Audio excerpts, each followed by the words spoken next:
Vamos lá, bom dia para todo mundo.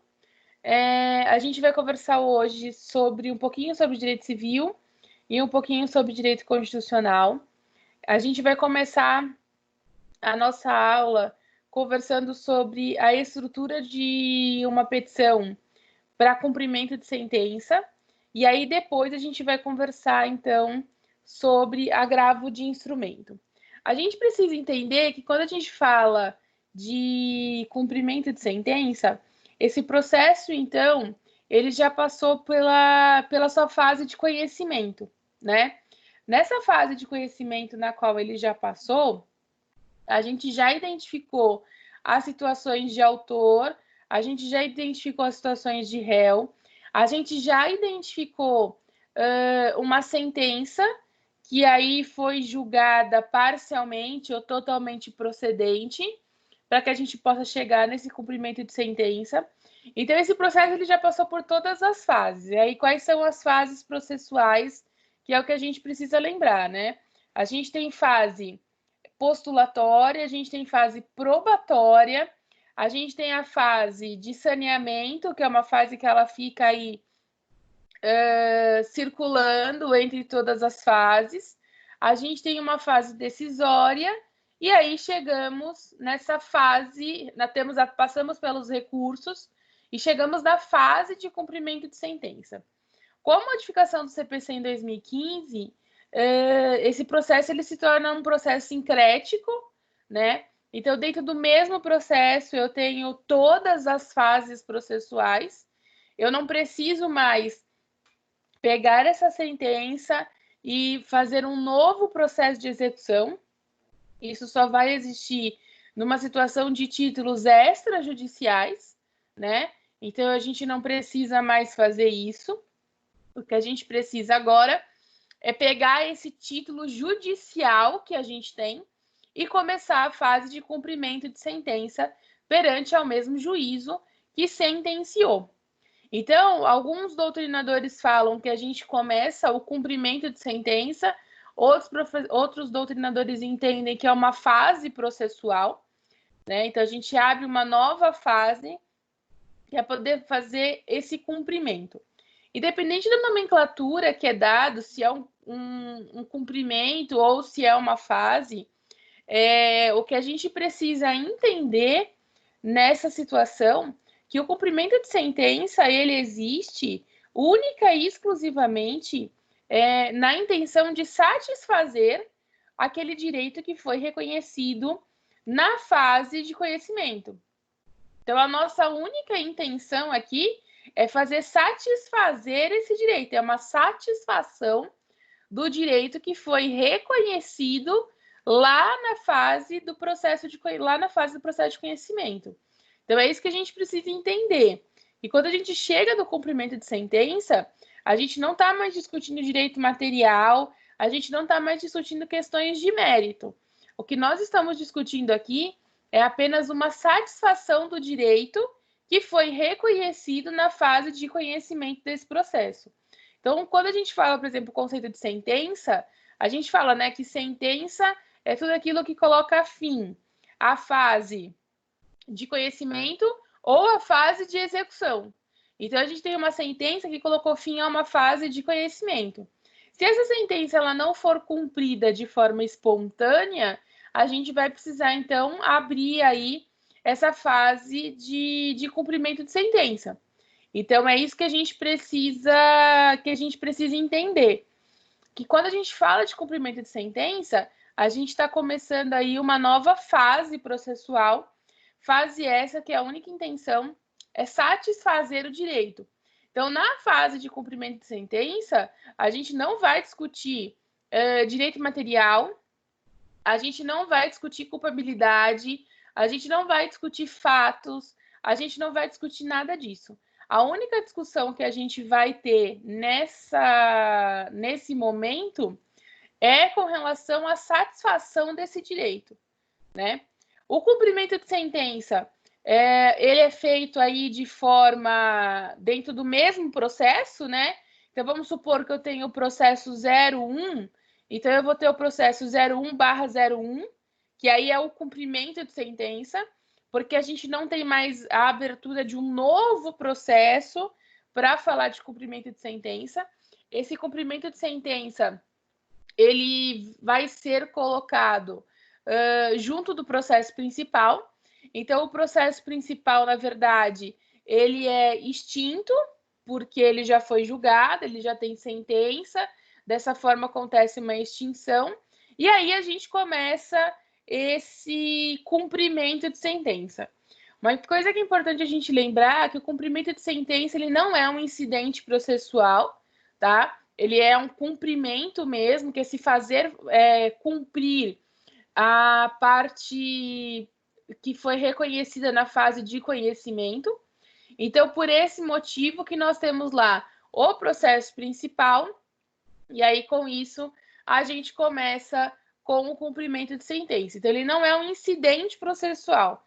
No entanto, que quando a gente vai protocolar o cumprimento de sentença dentro do processo, a gente protocola como cumprimento, a gente não protocola como incidente. Então, tem muita gente que acaba confundindo isso, né?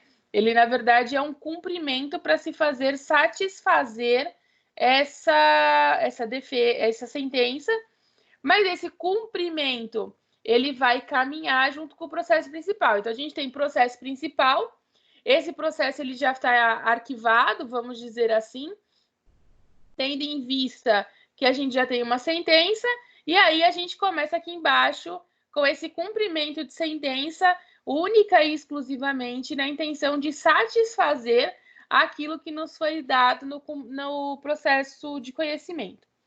Para que a gente possa falar, então, aí de cumprimento de sentença, para que a gente possa falar de como que funciona essa petição, a gente precisa entender o que é o cumprimento, né? E a gente vai precisar entender como que vai funcionar esse cumprimento aí dentro do processo civil. Então, vamos lá. O cumprimento de sentença, ele vem depois, então, de todas as fases processuais, como eu disse, né? Então, a gente tem lá a fase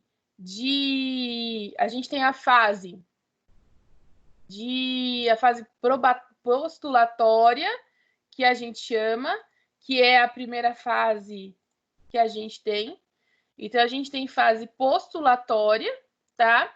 E aí, na fase postulatória, a intenção é postular em juízo. Então, dentro da fase postulatória, a gente fala lá de petição inicial, a gente fala de contestação, a gente tem uma possível audiência de conciliação. Depois disso, nós temos uma fase de saneamento que ela acontece em todas as etapas processuais. Depois dessa fase de saneamento, a gente tem uma fase postulatória, e aí nessa fase, a gente tem uma fase probatória, perdão. A gente tem uma fase probatória, que é a produção de provas, a audiência de instrução, para que a gente possa fazer recolhimento de provas com relação a isso. Aí a gente tem uma fase decisória, que é quando a gente tem essa sentença de primeiro grau. Depois a gente passa aí para a fase recursal, né? Então, lá com todos os recursos que são cabíveis. Apelação, embargos de declaração, recurso especial, recurso extraordinário, recurso ordinário.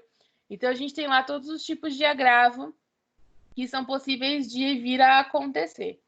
Quando a gente não tem mais nenhum tipo de recurso, né?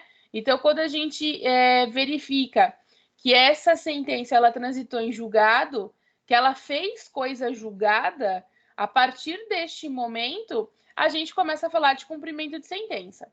O que é importante a gente entender é que essa sentença ela pode vir a ser cumprida de forma espontânea, né? Então, se que aquele que foi condenado de forma espontânea, depois da fase recursal, ou na sentença mesmo de primeiro grau, entender, não, realmente eu concordo com essa decisão e não tem motivo para recorrer disso, então a gente tem aí uma decisão de forma, um cumprimento de forma espontânea, E aí, nesse cumprimento de forma espontânea, a gente não vai mais precisar falar de cumprimento de sentença. A gente vai falar de cumprimento de sentença quando a gente não tiver aí um cumprimento espontâneo com relação a essa sentença. Então, se eu não tiver um cumprimento espontâneo, eu preciso falar desse cumprimento. Então, coisas que são importantes de serem verificadas nessa situação. Que o cumprimento de sentença ela vem após esgotados os recursos, né? Então, depois que você esgotou todos os tipos de recurso, a gente vai poder falar dessa fase processual do cumprimento de sentença, né? No cumprimento de sentença, a gente fala de pagamento de quantia certa. Então, uma coisa que é importante a gente verificar que a gente vai precisar passar primeiro por uma fase de liquidação. Então, eu vou liquidar esse processo. E o que é o liquidar esse processo? Eu preciso demonstrar para o juiz todos os valores corretos que precisam ser pagos, né? Então, eu preciso pegar o valor dessa sentença, fazer a aplicação lá das devidas correções, a aplicação dos devidos dos juros, fazer a aplicação lá de multa, né? E aí fazer essa liquidação. Com essa liquidação, tendo uma quantia certa, uma quantia líquida, uma quantia exigível, a gente parte, então, aí para esse cumprimento definitivo da sentença, que reconhece aí a exigibilidade da obrigação da quantia certa de vir a pagar. O que a gente precisa, o que a gente não pode esquecer de forma nenhuma é que tudo isso daqui só vai acontecer se eu não tiver um cumprimento espontâneo dessa sentença. Porque se o executado cumprir de forma espontânea com o pagamento, não tem por que eu falar de cumprimento de sentença, né? Então, uma vez que esse cumprimento aí aconteceu de forma espontânea, uma vez que ele pagou de forma espontânea esse processo, não tem necessidade aí de eu falar mais de cumprimento de sentença. Eu não tenho a necessidade do cumprimento de sentença, né? Quando eu falo de cumprimento de sentença, a gente pode vir falar de penhora. E aí, às vezes, a gente tem alunos que confundem a penhora com o penhor, que são coisas diferentes. O penhor é a existência de uma garantia dada, e essa garantia dada, ela acontece por uma situação de título, ela acontece quando a gente fala de bens móveis, né? Então, toda vez que eu falar de bens móveis, a gente vai estar falando, então, dessa situação aí da entrega de um bem em garantia, tá? Então, isso é penhor. Agora, quando eu falo de penhora, é quando não existe o pagamento espontâneo dessa sentença, e por esse motivo eu vou poder fazer, então, o pedido de penhora dos bens do devedor. Normalmente a gente começa aí com essa penhora através de contas bancárias, né? Então a gente começa aí os nossos pedidos falando de conta bancária, então pedindo a penhora da conta bancária, e aí posteriormente a gente passa para outros bens, que aí é a situação da penhora online, do Bacenjude, do Renajude, do Infojude. Então são sistemas dos tribunais de justiça que autoriza que sejam feitas aí as devidas penhoras para que possa ser sanada a dívida existente. Como que acontece tudo isso, né? Qual que é o procedimento que a gente tem? Então, pode ocorrer essa penhora de dinheiro, né? Pode ocorrer, então, essa penhora de dinheiro, tá? Em contas bancárias do devedor. A gente pode ter essa penhora aí em contas bancárias do próprio devedor, tá? Além disso, a gente pode ter uma tentativa forçada dessa execução, que é realizada caso não seja o cumprimento de forma espontânea, dentro de um prazo de 15 dias. Então, qual que é o procedimento para isso? Eu apresento o cumprimento de sentença, né? Apresentado o cumprimento de sentença, eu posso ter um pagamento de forma espontânea pelo executado, o executado concordar que realmente existe essa dívida, concordar com os valores e fazer esse pagamento de forma espontânea no prazo de 15 dias, tá? Então, de quando ele recebe aí o pedido de pagamento, de quando ele é intimado da existência de um cumprimento de sentença, ele pode, no prazo de 15 dias úteis, efetuar esse pagamento de forma espontânea, tá? Se porventura ele não efetuar esse pagamento de forma espontânea, a gente tem a aplicação de multa de 10% dos honorários em cima disso, e a gente não pode esquecer que ele tem ainda um prazo aí de 15 dias para impugnar esse cumprimento de sentença. Lembrando sempre que essa impugnação ao cumprimento de sentença, ela só acontece para discutir única e exclusivamente valores, tá? Nessa impugnação do cumprimento de sentença, você não pode discutir nada além de valores. Você não pode discutir, por exemplo, se a pessoa está certa ou se está errada. O que você vai discutir ali é única e exclusivamente os valores que estão sendo cobrados. Se os juros que estão sendo apresentados são juros corretos, se a forma como está sendo apresentado o cumprimento de sentença é a forma correta, se a fundamentação é a fundamentação correta, se a sentença foi liquidada de forma correta. É isso que você vai discutir, tá? Porque no cumprimento de sentença, a única coisa que a gente discute são esses valores. A gente não discute nada além disso. A gente só discute valores no cumprimento de sentença, tá? A gente não discute nada além de valores. Quais são as formas que a gente pode ter aí para obtenção desse crédito, né? Então, quais são as formas que a gente pode ter para receber esse valor? Uma das primeiras formas é a penhora, que é a forma mais comum de se existir, né? Então, a gente começa aí na penhora a verificar o patrimônio do executado, né? Então, a gente começa a trabalhar com a situação de que quais são os bens passíveis de penhora deste executado. Então, o patrimônio dele sofre essa situação. Essa penhora ela acontece até a satisfação do crédito com relação ao credor, né?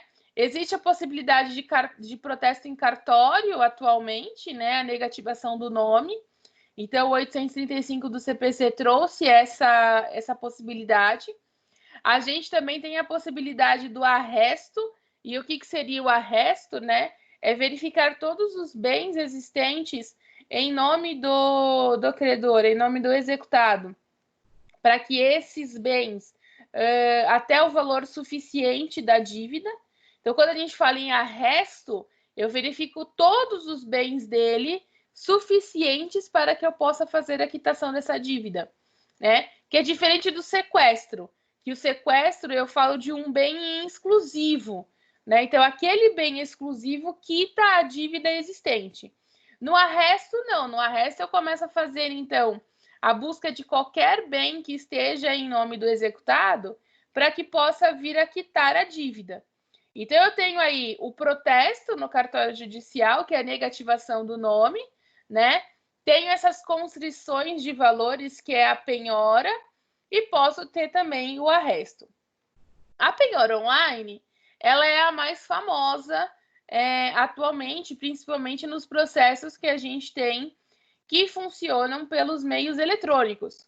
Então, assim, a penhora online, por exemplo, na Justiça do Trabalho, ela acontece de forma automática, tá?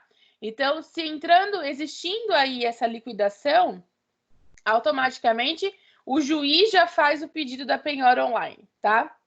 Na esfera civil, a gente ainda precisa fazer uma provocação do juiz para a existência dessa penhora online, né? Então, a gente ainda precisa fazer aí uma solicitação para que ele verifique junto ao Banco Central quais são os bens passíveis de penhora, principalmente nessa questão de dinheiro, essa questão monetária, né? A prioridade é sempre a penhora online, tá? Porque o dinheiro é o que vai facilitar a quitação da dívida. Então, a gente sempre dá preferência para a penhora online. Na não existência de valores em espécie, né, que a gente fala de valores em dinheiro, aí a gente parte, então, para os bens. Porque a penhora online, a gente localizando valores em dinheiro, é sempre mais fácil de se quitar a dívida do que quando a gente tem que ficar procurando casa, carro, porque aí esses bens vão precisar ir até a leilão para poder quitar a dívida, né? Então a gente tem aí essas dificuldades. Por isso que a gente sempre dá preferência para que seja feita a penhora online, que aí o dinheiro em espécie ele é mais fácil de fazer essa quitação. Qual que é o procedimento por parte do exequente, né? Então, o exequente é aquele que propõe o cumprimento de sentença. Qual que é o procedimento por parte dele? Então, cabe ao exequente, na sentença, ver qual é o valor que foi fixado para pagamento e requerer esse início de cumprimento de sentença, né? Porque o juiz não vai fazer isso de ofício, tá? O juiz não vai requerer o cumprimento de ofício. Diferente da trabalhista, que o cumprimento acontece de ofício, aqui na civil não, tá? O juiz não faz de ofício o cumprimento de sentença, então é necessário aí que seja requerido esse cumprimento. O executado, então a gente apresenta a petição de cumprimento de sentença, né? Nessa petição de cumprimento de sentença, ela tem uma estrutura muito simples de se trabalhar. A única coisa que a gente tem nela é um endereçamento, um número de processo e um preâmbulo, dizendo que a gente está falando de cumprimento de sentença.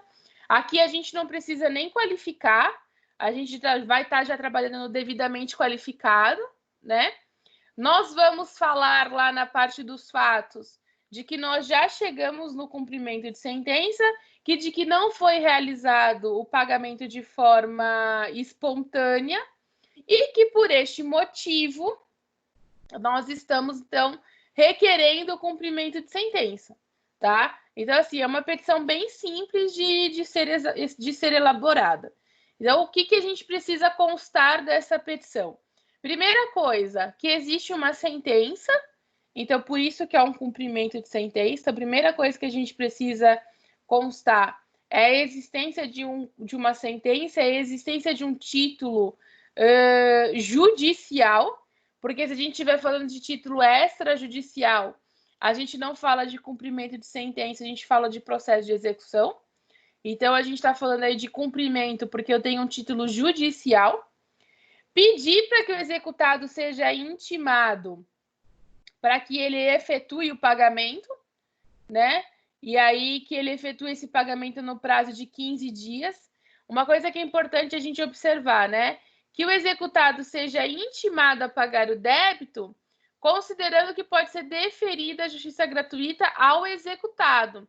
Então, o executado ele pode ter justiça gratuita e, com isso, ele fica isento das custas processuais, mas ele não fica isento com relação à dívida existente da sentença, tá? Intimado para esse pagamento, o que acontece, então? O executado intimado, ele tem prazo de 15 dias para fazer o pagamento de forma voluntária. Então, se ele concordar com tudo que for apresentado, 15 dias para pagar. Se ele não pagar no prazo de 15 dias, a gente tem multa de 10%, tá? E a gente também tem 10% de honorários. A gente tem multa de 10% em cima do valor, mais 10% dos honorários, porque não foi efetuado esse pagamento de forma espontânea no prazo de 15 dias, tá? Se realizado apenas o pagamento de forma parcial, os percentuais incidirão somente em cima dos valores que ainda têm a existir, tá? Uma coisa que é importante a gente verificar aqui, quando esse executado ele é intimado a fazer esse pagamento, ele tem alguns prazos, né? Ele tem prazo de 15 dias úteis para pagamento de forma voluntária, sob pena de multas, né? E, além disso, consta já da intimação 15 dias também para eventual impugnação. Então, como que fica a nossa contagem de prazo? A gente conta 15 dias para pagamento voluntário, não existindo pagamento voluntário, a gente já conta 15 dias para apresentar essa eventual impugnação, e na impugnação é importante que a gente conste que não se incida as multas, uma vez que eu estou impugnando aqueles valores, né? Uma vez que o meu pedido, na verdade, é única e exclusivamente para que se corrija algum tipo de valor. Às vezes, os juros que foram aplicados são juros que foram feitos de forma errada, tá? Então, o não pagamento voluntário, imediatamente a gente já tem um mandado de penhora e avaliação com relação aí aos bens que ele possui. Então, não sendo pago nesse prazo de 15 dias, o juiz já começa a se preparar para uma possível penhora, tá? Se for apresentado a impugnação, se for apresentados os embargos, esses embargos vão ser observados, as penhoras ficam suspensas para observação desses embargos. Mas o não pagamento voluntário em 15 dias, o juiz já começa, então, a se preparar para a realização da penhora. Qual que, então, é o procedimento do executado? Pagamento em 15 dias de forma voluntária. Se ele não efetuar esse pagamento em 15 dias de forma voluntária, a gente vai incidir a multa, tá? E a gente tem a impugnação ao cumprimento de sentença, que é transcorrido nos 15 dias posteriores a esses 15 dias para pagamento de forma voluntária, tá? Então, eu tenho 15 dias para pagar de forma voluntária. Se eu não pagar em 15 dias de forma voluntária, começa-se, então, o meu prazo para que eu possa impugnar esse cumprimento de sentença. O que é importante a gente lembrar dentro de cumprimento de sentença? É importante a gente lembrar que ela é uma peça muito simples, tá? Então, na estrutura da peça, a gente vai ter endereçamento, o número de processo, a gente tem um preâmbulo na qual a gente não precisa qualificar as pessoas, as partes, né? O que a gente precisa informar é apenas que nós estamos fazendo um cumprimento de sentença. Na parte dos fatos, a gente vai de forma muito resumida contar o que aconteceu para a gente chegar até ali. Então, explicar que esse processo passou pelas suas fases processuais, que a gente tem uma sentença, que dessa sentença não cabe mais nenhum tipo de recurso, que essa sentença transitou em julgado, que dessa forma deve ser aberto o cumprimento de sentença.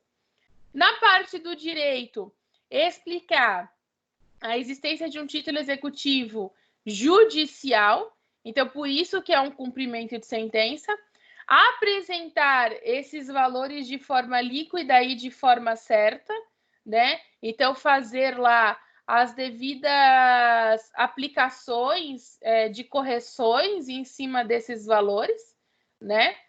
E aí, depois disso, na parte dos seus pedidos, pedir o pagamento espontâneo do executado. Se não existir o pagamento espontâneo, já pedir a aplicação das multas e já pedir para que seja feita a penhora online, a penhora aí em cima de todos os bens do executado, tá? Então, dessa forma, você tem aí um cumprimento de sentença, que é um processo muito mais... que é uma petição muito mais simples de ser feita do que as demais, tá? Então, quando a gente fala de cumprimento de sentença, a gente tem aí uma petição bem simples de ser realizada, tá? É aquele tipo de petição que a gente brinca que 2 laudas são mais do que suficientes para que você possa fazer essa petição. Você não precisa nada além disso. São poucas coisas que você precisa pedir, né? A única coisas que você vai pedir, na verdade, aí é para que aconteça o pagamento de forma espontânea, aplicação de multa, e não existindo esse pagamento de forma espontânea, e não existindo essa aplicação de multa, a gente parte, então, para as penhoras, tá? Então, é uma peça aí bem mais tranquila de ser formulada, tá? Alguma dúvida com relação ao cumprimento de sentença?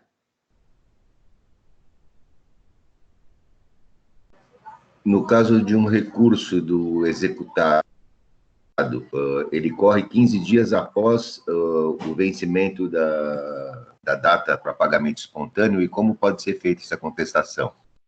Então, a gente tem 15 dias para pagamento espontâneo. Vamos pensar que esses 15 dias vence-se hoje, tá? A partir de amanhã começa-se, então, o prazo de 15 dias úteis para que ele possa apresentar impugnação ao cumprimento de sentença. Essa peça da impugnação ao cumprimento de sentença, ela é apenas para se discutir aquilo que se foi apresentado no cumprimento. Então, às vezes, no cumprimento, ele não concorda com o valor atualizado da dívida. Ele acha que o valor que foi apresentado possui juros acima daquilo que a sentença exige, por exemplo, tá? Ou ele acha que tem um erro de cálculo. Então, a impugnação ao cumprimento de sentença é somente para isso, tá? É só essa a situação. Então, ele apresenta uma petição de impugnação ao cumprimento de sentença. Dessa petição de impugnação, o juiz abre prazo para que a parte contrária se manifeste da impugnação, e com isso ele sentencia com relação a essa impugnação, se realmente ele concorda que existe uma falha processual, uma falha de cálculo, na verdade, né? Ou se ele acha que não existe uma falha de cálculo e que o pagamento tem que ser realizado em cima do valor que foi apresentado no cumprimento de sentença, tá? Então, quando a gente fala de impugnação ao cumprimento de sentença, é única e exclusivamente nesse sentido, tá? Deu para responder, Zé? Sim. E a partir do momento que a gente entra com a execução, os prazos são suspensos, no caso do nosso problema, que teria 90 dias, né, para recorrer do não pagamento de pensão alimentícia. Você vai entrar no último dia, o prazo ele não vai prescrever? Não, não vai. Porque a prescrição, se você tem 90 dias, se você entrar com 89, não prescreve. Né, porque eu estava imaginando que ela correria com o prazo de pagamento, que, na verdade, depois de entrar com a ação do credor ser intimado, ele vai ter praticamente 30 dias para pagar, né? 15 espontaneamente, mais 15 para recorrer. Então, não, ele tem 15 dias para pagar, de forma espontânea. Se ele não pagar em 15 dias para impugnar. Aí, Não, se perfeito. nesses 15 dias da impugnação ele resolver fazer o pagamento, já tem ensejo de multa. Não, perfeito. Tá? Perfeito. Agora, por que 90 dias? No caso do problema em questão, seriam os 90 dias de atraso de pensão, né? Ah, tá, entendi. Tá 90 dias atrasado. Exato. Tá. E aí ele perderia a prescrição do primeiro pagamento lá do... Nós estamos em Não, mas abril, esse primeiro pagamento de forma espontânea, no cumprimento de sentença, esses 15 dias, só começa a correr do momento em que você apresenta o cumprimento.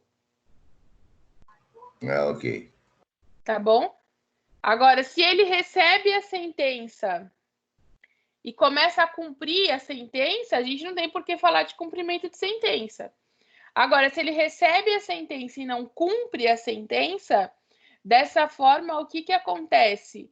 A gente precisa apresentar o cumprimento de sentença.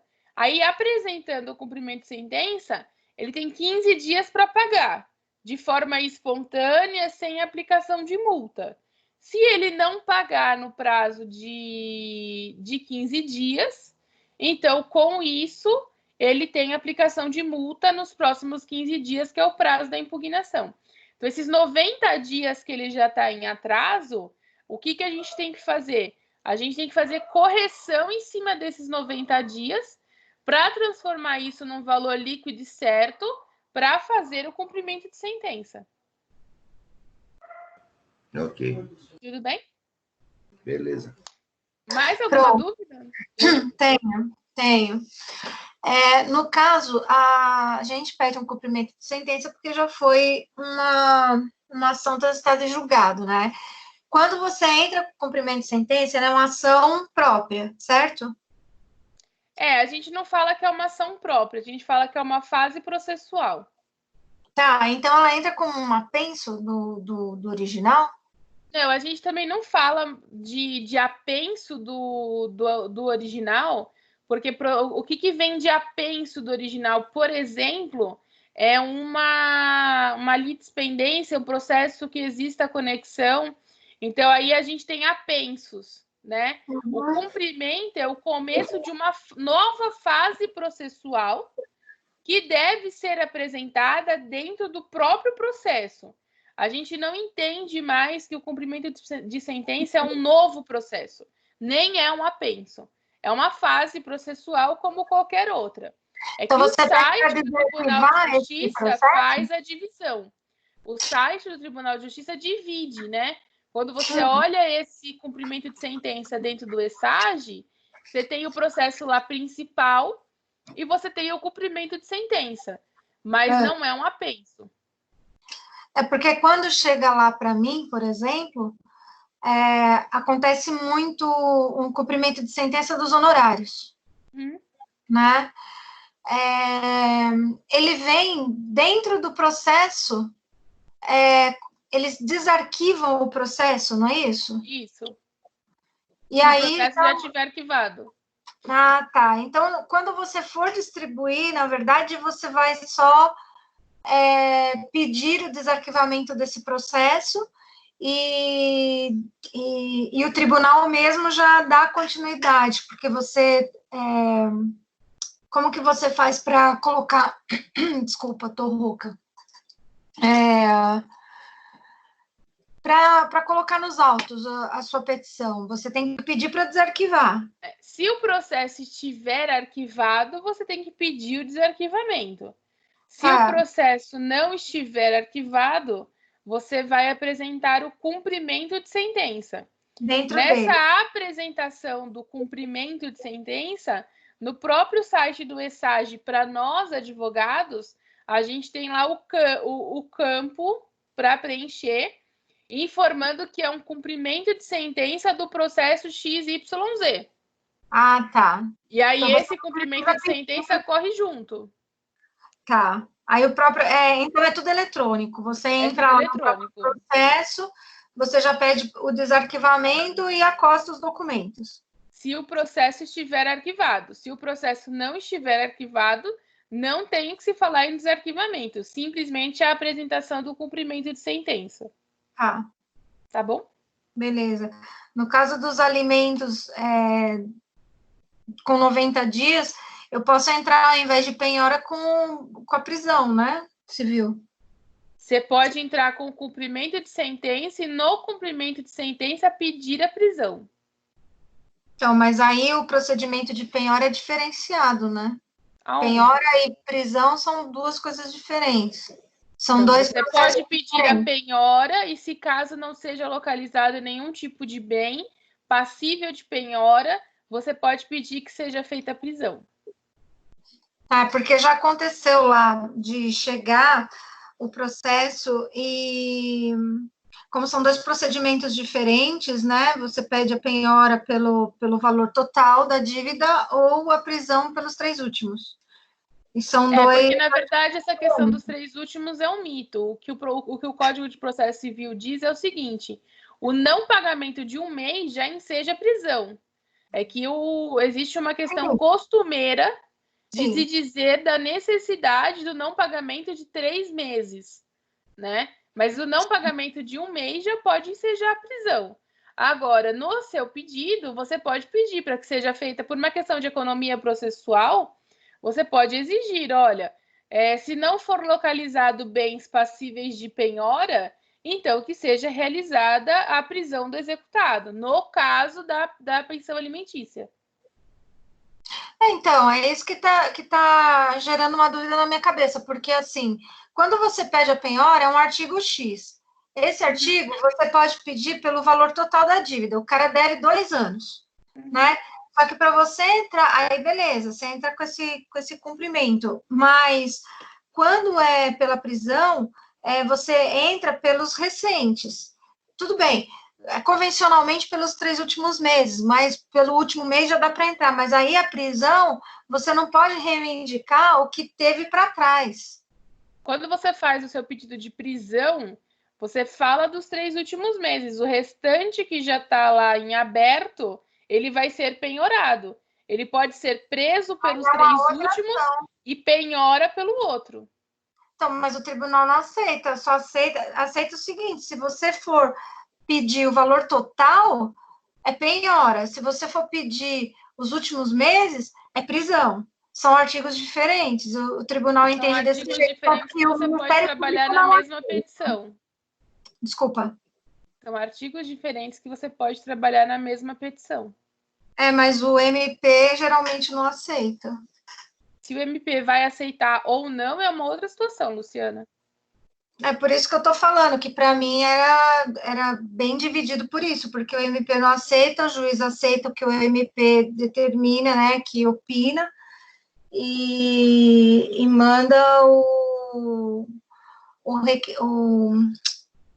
requerente, não, esqueci o nome agora. Não, o autor escolher qual procedimento que você quer, porque não dá para fazer os dois juntos. Tipo assim. Se o MP vai aceitar ou não é uma outra situação, que cabe a nós é fazer os pedidos. No material fala que tem que escolher um também dos dois.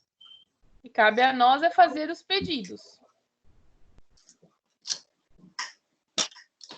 Mas se a gente faz os pedidos concomitantemente, tudo bem, o tribunal não aceita, mas no caso do problema aqui, eles vão aceitar? Aí a gente tem que ver o que o tutor está falando. Se a Edileuza já disse que se o problema está falando para vocês escolherem um dos dois, escolha um dos dois. Se a gente está falando de 90 dias de não pagamento, a gente não vai falar de prisão. Não, de 90 dias de não pagamento é que é prisão, Pro. São os 3 últimos meses. Então, escolha pela prisão. Tá. Então, mas parece que, pelo que eu li no problema, vai ser a penhora lá dos bens, quer dizer, o cumprimento de sentença lá, porque não tem 3 meses, parece que são 2 meses só sem pagar os alimentos. E aí o problema deixa bem claro que tem que escolher ou o rito da prisão ou o rito da execução. Então, o que a gente precisa fazer é a leitura do problema. A parte técnica de como que essa petição tem que ser feita é essa. Agora, precisa se verificar nas entrelinhas do problema se a gente vai falar de uma situação de penhora ou se a gente vai falar de uma situação de prisão. Eu, Juliana, entendo que cabe as duas situações. Agora, depende de... Eu estou pensando na figura da Juliana advogada, se eu tivesse que advogar. Agora, quem está advogando no problema são vocês. Vamos ver qual que é a tese que vocês vão levantar nessa situação. Mas no caso do nosso problema, que induz ao pedido de execução, se eu colocar execução e com a não execução, a prisão, está errado. Aí a gente vai depender da correção do tutor, José. Eu acho que, na verdade, assim, vamos entender primeiro como que funciona essa peça, né? Vamos fazer a peça e aí fazer a correção da peça, para a gente ver quais são os pedidos que podem ser elencados. Eu entendo que os dois podem ser pedidos, aí depende do que cada um quer.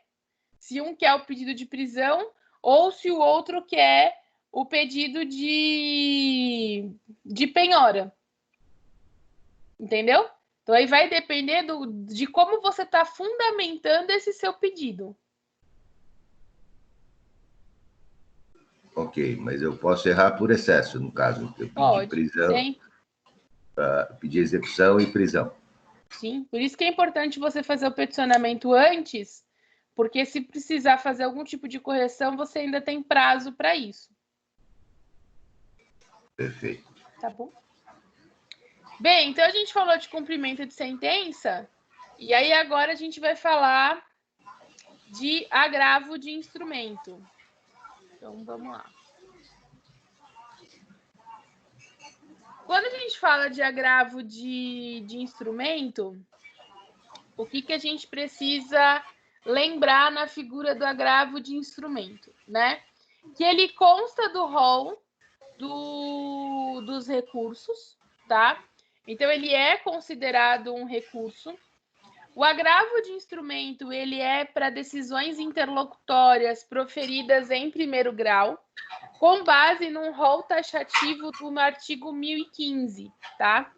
Então, o 1015, ele traz um rol fechado de quais são as circunstâncias para agravo de instrumento. Quando que você pode apresentar um agravo de instrumento? E você pode apresentar agravo de instrumento sempre que você estiver trabalhando com alguma situação do rol do artigo 1015. Por quê? Porque se não for uma situação de agravo de instrumento, posteriormente poderá vir a ser uma situação aonde a gente vai trabalhar com preliminar de apelação. Com licença. Tá a tela do seu WhatsApp pra gente aqui.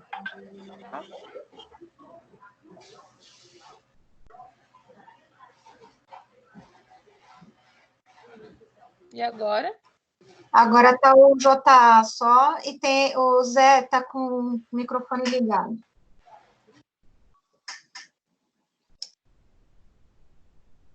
Agora entrou a tela do seu... agora saiu. Deu? Agora tá o JA só de novo.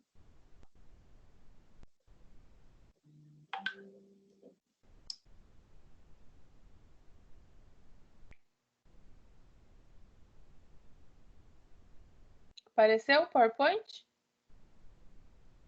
Agora apareceu.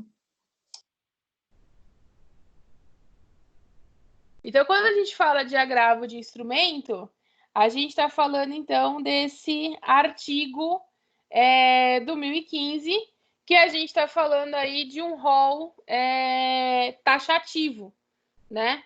Com relação a ele. Porque o que não for, então, agravo de instrumento, a gente vai ter que estar trabalhando com uma preliminar de apelação. Então, isso que é importante da gente verificar, tá? Quando que a gente vai trabalhar com agravo e quando que a gente vai trabalhar com preliminar de apelação. O rol do 1015, ele diz que cabe agravo de instrumento de tutelas provisórias, de mérito do processo, de rejeição da alegação de convenção de arbitragem, de incidente de desconsideração da PJ, de rejeição do pedido de gratuidade da Justiça ou acolhimento do pedido de sua revogação, da exibição ou posse de documento da coisa, da exclusão de litisconsorte, da rejeição do pedido de limitação do litisconsórcio, da admissão ou inadmissão de intervenção de terceiros, da concessão, modificação ou revogação do efeito suspensivo aos embargos à execução, da redistribuição do ônus da prova ou outros casos que forem expressamente referidos em lei. Então, o rol do 1015, ele é um rol taxativo, tá? Ele é um rol 100% fechado. O que não tiver no rol do 1015, a gente começa a falar, então, de preliminar de apelação. Nós temos, hoje em dia, já julgados dizendo que esse rol ele pode vir a ser considerado um rol exemplificativo, tá? Mas aí são julgados que a gente tem, são jurisprudências que estão sendo criadas nesse sentido. Nós vamos trabalhar tendo como base que se trata única e exclusivamente, então, de um rol fechado, tá? O que a gente não tiver no 1015, a gente trabalha com preliminar de apelação, que a gente já até conversou sobre isso. Contra decisões interlocutórias proferidas na liquidação de sentença ou no cumprimento da execução e no procedimento especial. Então, nessas situações, cabe também agravo de instrumento, tá? Então, contra qualquer decisão interlocutória, a gente vai poder falar aí da existência desse agravo. Além das hipóteses que estão mencionadas no artigo 1015, a gente também tem contra a chamada interlocutória de mérito, que é a sentença que extingue de forma parcial, sem apreciação do autor, contra a sentença de mérito parcial e aquela que indefere o pedido de distinção do processo sobrestado e incidente de recurso repetitivo quando o processo estiver em primeiro grau. Nessas situações, são situações que estão fora do artigo 1015, mas que a legislação, mesmo assim, aceita que sejam apresentados agravos de instrumento, tá? Então, mesmo nessas situações aqui, a gente pode vir a apresentar o agravo. Então, na chamada interlocutória de mérito, que é aquela sentença que extingue parcialmente o feito sem a apreciação do pedido do autor, normalmente é quando a gente tem lá uma inépcia de petição inicial, tá? Contra a sentença de mérito que seja só de forma parcial, ou contra a decisão que indeferiu o pedido quando a gente tiver recursos repetitivos. Então, nessas situações, a legislação autoriza que a gente apresente agravo de instrumento, mesmo estando fora do artigo 1015, porque o último inciso fala, né? Em outros casos expressamente referidos em lei. Então, esses são os outros casos que a legislação autoriza a apresentação do agravo de instrumento. O prazo para o agravo de instrumento é um prazo de 15 dias para a interposição, tá? Então, apresentada a decisão interlocutória, você tem prazo de 15 dias para interpor agravo, tá? E a contraminuta vem também num prazo de 15 dias, tá? Então, apresenta-se agravo de instrumento e 15 dias depois para que seja apresentada a contraminuta do agravo de instrumento, tá? Então, esse agravo de instrumento ele é recebido, ele é analisado, estando lá cumprido com todas as exigências processuais, a parte contrária vai ser intimada para apresentar a contraminuta, alguns chamam de contrarrazões também, de agravo de instrumento. Custas, tá? Então, custas de porte de retorno, regulado por cada tribunal. Então, agravo de instrumento tem pagamento de custas, tá? Você precisa fazer o recolhimento dessas custas e você precisa informar que está juntando essas custas, exceto se você for beneficiário da justiça gratuita.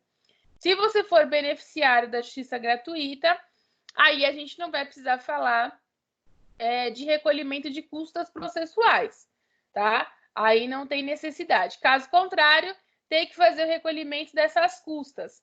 O porte de retorno do processo, normalmente são para processos que ainda são físicos, tá? Para os processos digitais, a gente não fala mais aí desse porte de retorno, tá? Não tem mais a necessidade disso. Efeito devolutivo em regra, tá? Então, em regra, a gente trabalha com a regra geral de todos os recursos para título de efeito, exceto se a gente estiver lá no 1019, inciso 1º, onde fala que recebido o agravo de instrumento no tribunal e distribuído imediatamente, se não for o caso do 932, o relator no prazo de 5 dias pode atribuir efeito suspensivo ao recurso ou deferir antecipação de tutela, total ou parcial, à pretensão recursal, comunicando ao juiz a sua decisão. Então, na regra, é um efeito devolutivo, tá? Mas a gente pode ter situações de efeito suspensivo se o tribunal assim entender.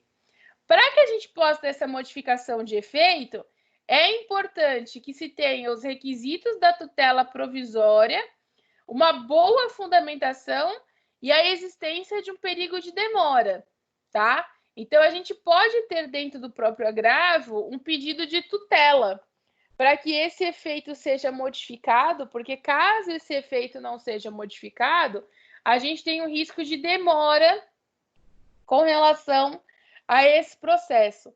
Então, dentro do próprio agravo, a gente vai poder estar falando também de tutela provisória. O efeito suspensivo, se a decisão de primeiro grau for positiva e o juiz conceder a liminar pelo autor, o réu apresenta agravo, tá? Então, vamos pensar no seguinte, o réu, ele pede lá no seu processo uma tutela antecipada, tá? Tutela antecipada é essa que é concedida pelo juiz. Então, o réu vai apresentar agravo de instrumento pedindo a suspensão dos efeitos dessa tutela, tá? A antecipação da tutela recursal é se a decisão de primeiro grau for negativa.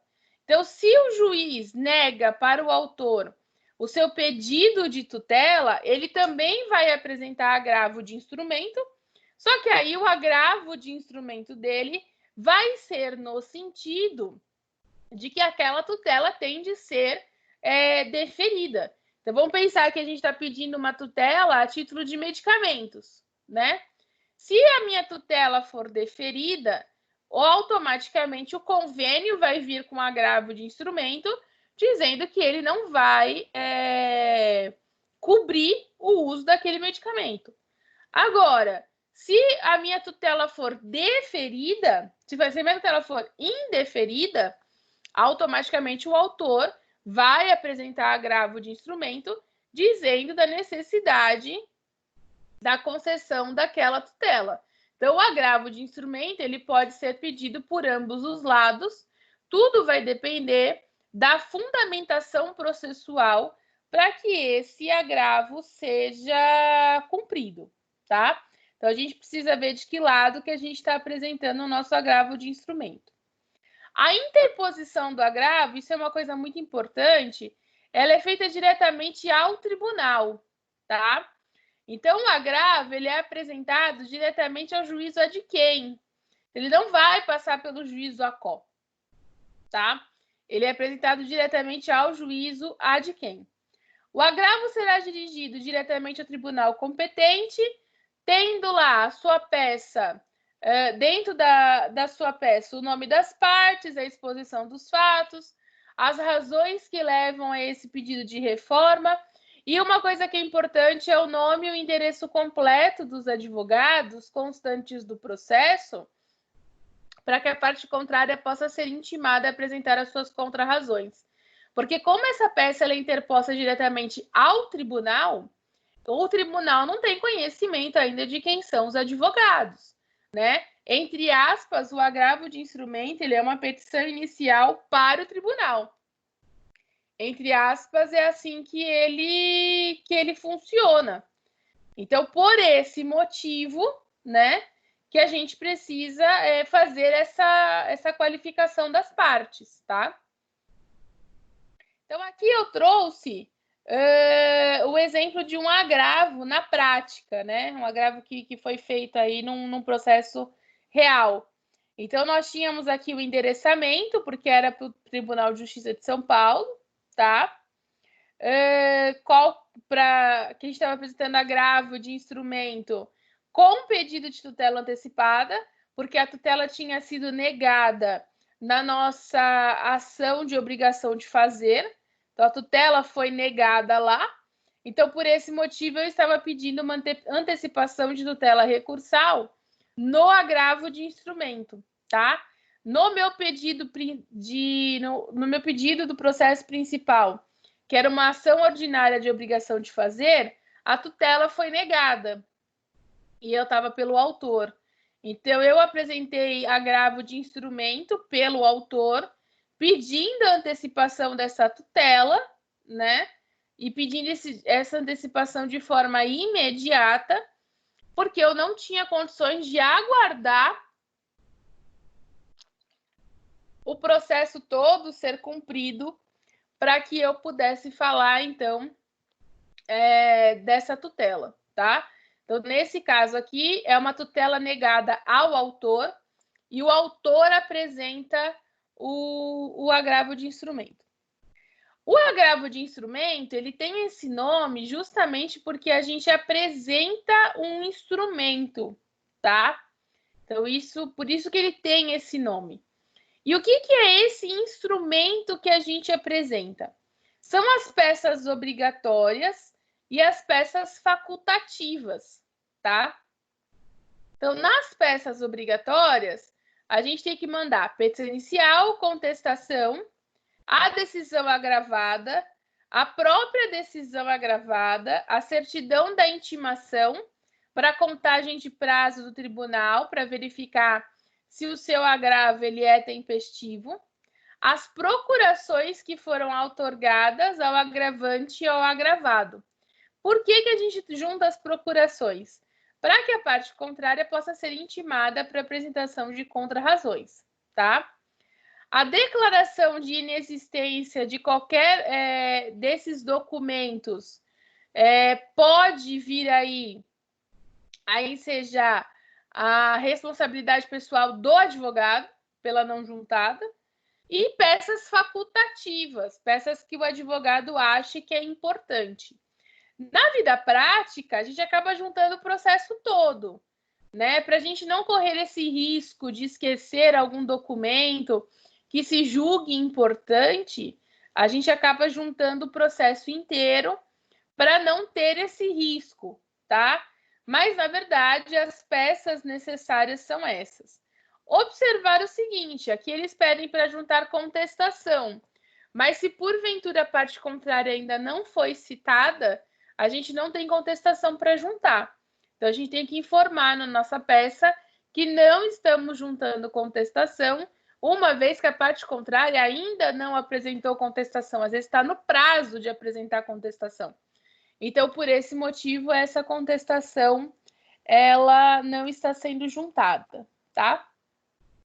Então, as peças aí que são obrigatórias para apresentação, a decisão agravada para conhecimento da decisão que está sendo recorrida, o documento oficial que comprove a tempestividade.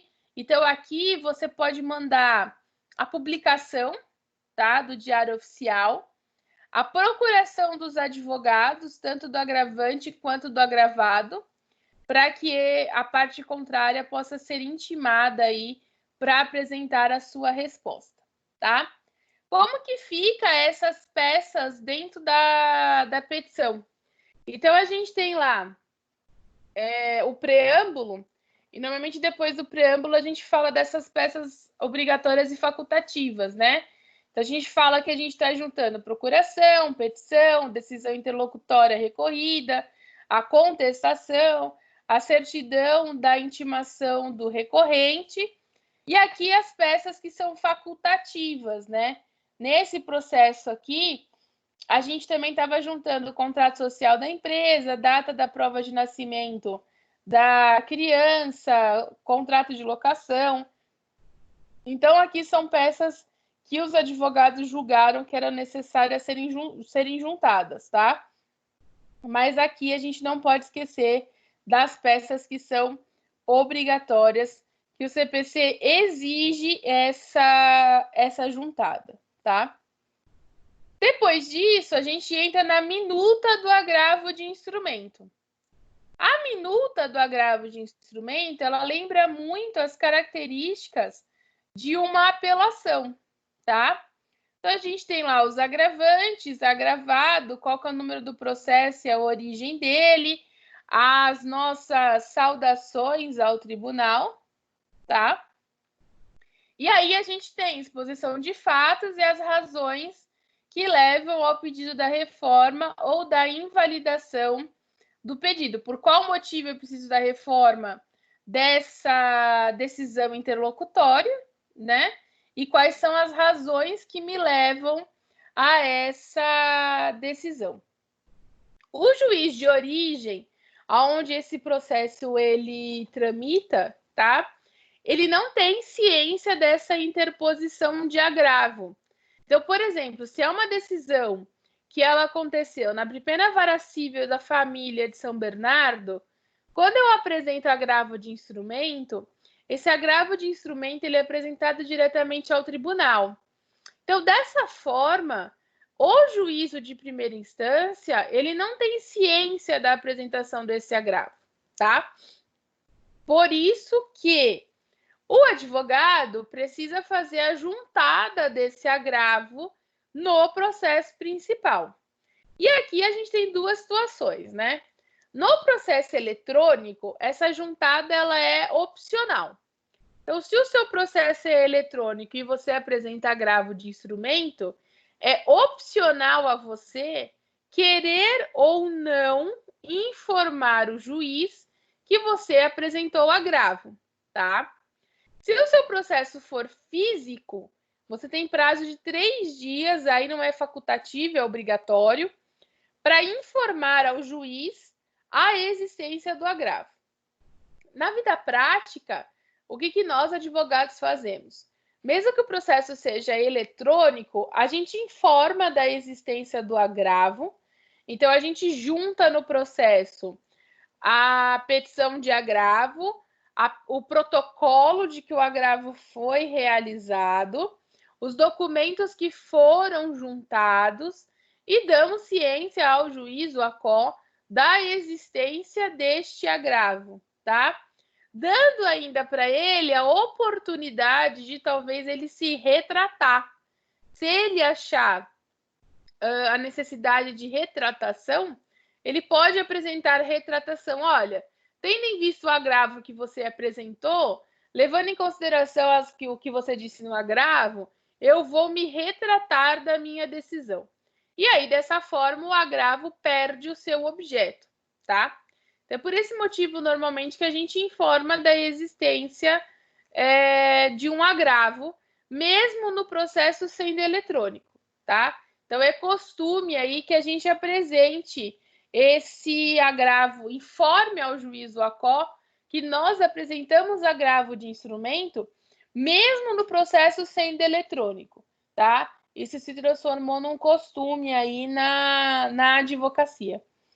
Como que fica essa apresentação ao juiz o ACO?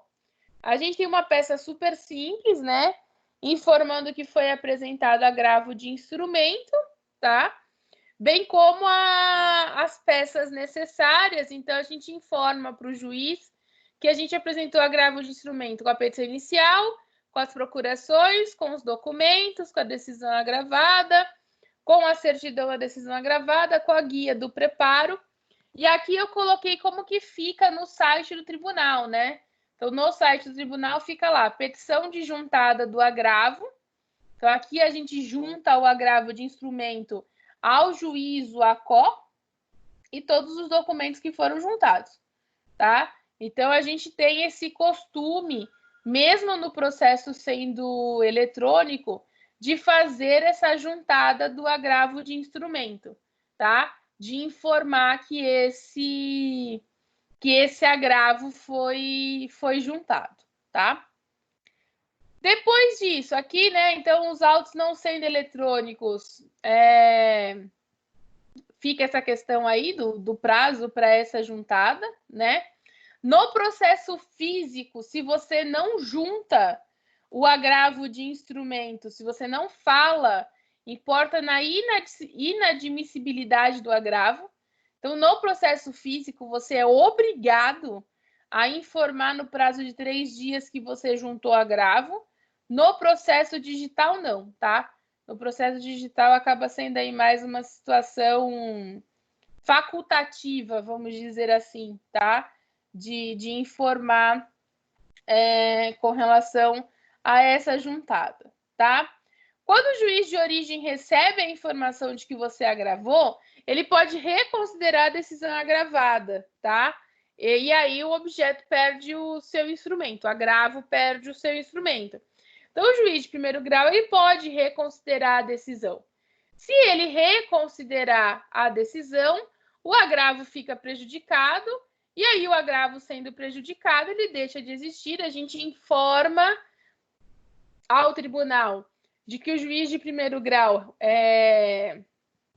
teve lá essa situação dele dele se reconsiderar, e aí, por esse motivo, o agravo perde o seu objeto, tá? Aqui tem o trâmite, o 1019, ele traz o trâmite de como que esse agravo faz dentro do tribunal. Então, quando que o relator recebe esse agravo, então ele pode ter uma decisão monocrática, por exemplo, dizendo que esse agravo às vezes é intempestivo, ou dizendo que esse agravo ele é deserto porque as custas não foram recolhidas. Então, eu posso ter lá uma decisão monocrática com relação ao agravo, tá? Como ele pode chamar o colegiado para fazer esse julgamento. Então, como não é a nossa intenção aqui verificar como que esse agravo tramita dentro do tribunal, e sim ver como a gente faz a peça, o 932 mostra aí todo o trâmite desse tribunal, dentro do tribunal, qual que é o trâmite desse agravo de instrumento, tá? Então, recebido o agravo pelo tribunal, imediatamente ele é distribuído ao relator, tá? Que no prazo de 5 dias, então, ele pode dar uma decisão monocrática, conceder a liminar, intimar o agravado para apresentar resposta em 15 dias ou determinar manifestação do Ministério Público, tá? Então, ele pode receber o agravo, conhecendo ou não, já dá uma decisão monocrática, aqui é quando existe um vício processual. Ele pode conceder essa liminar, tá? Então, num efeito suspensivo ou a título de uma antecipação de tutela. Pode intimar o agravado para que ele apresente as suas contrarrazões, ou quando a gente tiver situações do artigo 3º ou artigo 4º do Código Civil, ele vai pedir aí uma manifestação do Ministério Público no prazo de 15 dias referente a esse agravo que foi apresentado, tá? Após a manifestação do agravado, o relator pode julgar ainda monocraticamente, pode elaborar o voto e fazer o julgamento com o colegiado, tá? Como ele pode solicitar para o dia do julgamento, em prazo não superior a 1 mês, a intimação do agravado, para que ele possa ir lá fazer a sua devida sustentação oral, tá? Se o advogado julgar necessário a sustentação oral. Então, cabe agravo. Aí aqui é uma outra situação. Aqui a gente tem o agravo de instrumento em recurso especial, que é justamente o nosso caso, né? Nós apresentamos recurso especial, o recurso especial ele foi negado, e aí agora a gente tem que apresentar agravo de instrumento para que esse recurso especial possa ser, então, analisado pelo tribunal competente, tá? No nosso caso, pelo STJ. Então, o 1042, ele fala aí desse agravo de instrumento em recurso especial. A estrutura é a mesma, tá?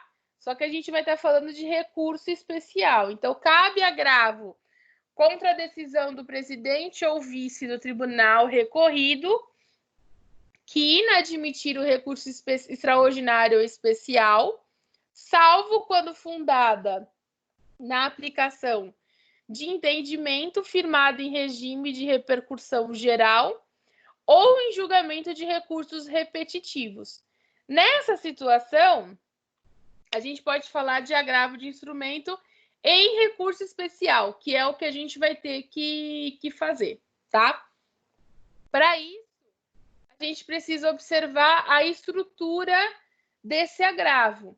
Porque a gente vai estar trabalhando nesse problema com um agravo de instrumento em recurso especial. Então, a estrutura desse agravo, ele tem uma pequena modificação, tá? Então, o que a gente precisa observar? No agravo de instrumento de recurso especial, a gente não tem a juntada das peças, tá? A gente não tem juntada de peça obrigatória ou de peças facultativas.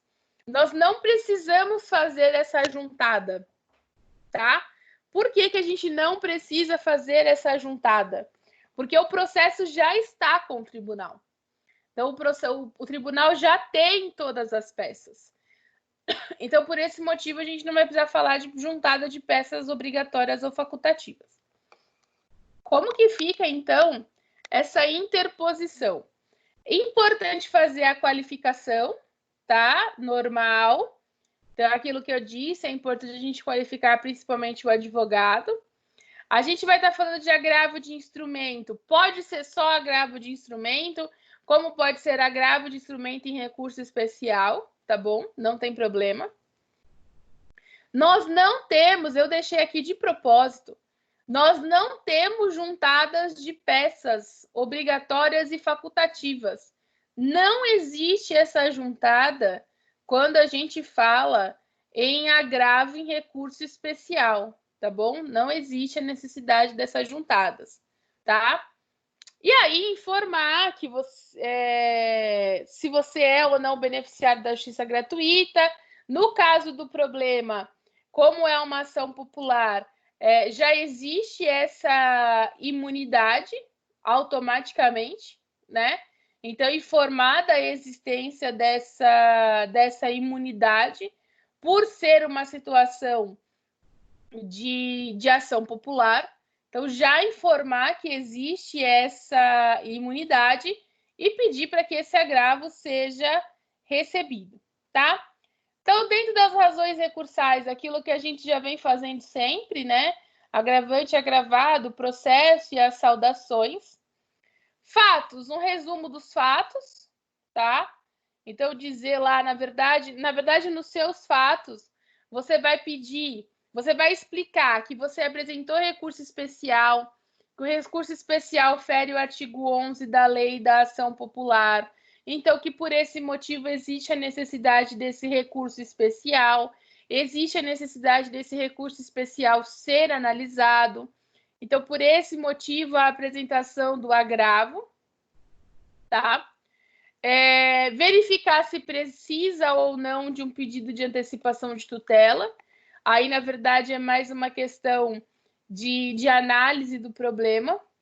Com relação ao mérito, justamente discutir essa situação de que o recurso precisa subir, a necessidade do destrancamento desse recurso, a necessidade de que esse recurso seja analisado pelo tribunal competente, a necessidade de que esse recurso seja analisado porque ele veio a ferir lei infraconstitucional, a necessidade desse recurso ser analisado porque este recurso, ele causa lá, a gente comprovou as divergências jurisprudenciais, então, por esse motivo, esse recurso ele precisa ser analisado. Então, dentro do seu mérito, você precisa bater nesses pontos, né? Então, informar que houve uma violação em lei infraconstitucional, que isso precisa ser avaliado pelo tribunal, que existe uma divergência jurisprudencial, que o seu recurso especial cumpre todas as exigências legais. Então, por esse motivo, não tem por que ele não pode ser analisado, e por isso você está apresentando agravo de instrumento em recurso especial. E aí, a sua conclusão com relação a isso é o pedido de que seja revista essa decisão da não análise do recurso, né? E com isso pedir para que o recurso especial seja, então, analisado pelo tribunal. Parou aqui. Seja analisado, então, pelo tribunal competente. Essa que é a sua conclusão nesse agravo em recurso especial, tá? Alguma dúvida com relação a isso?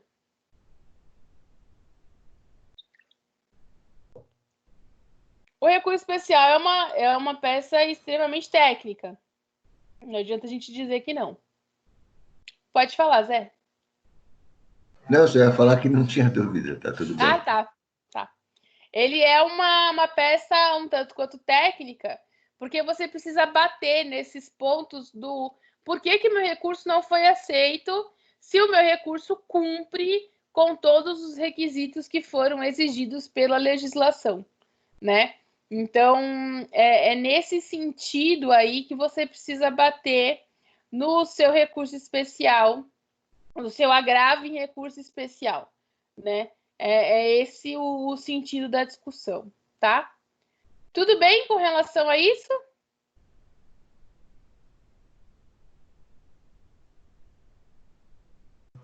Tranquilo. Tranquilo? Então tá bom.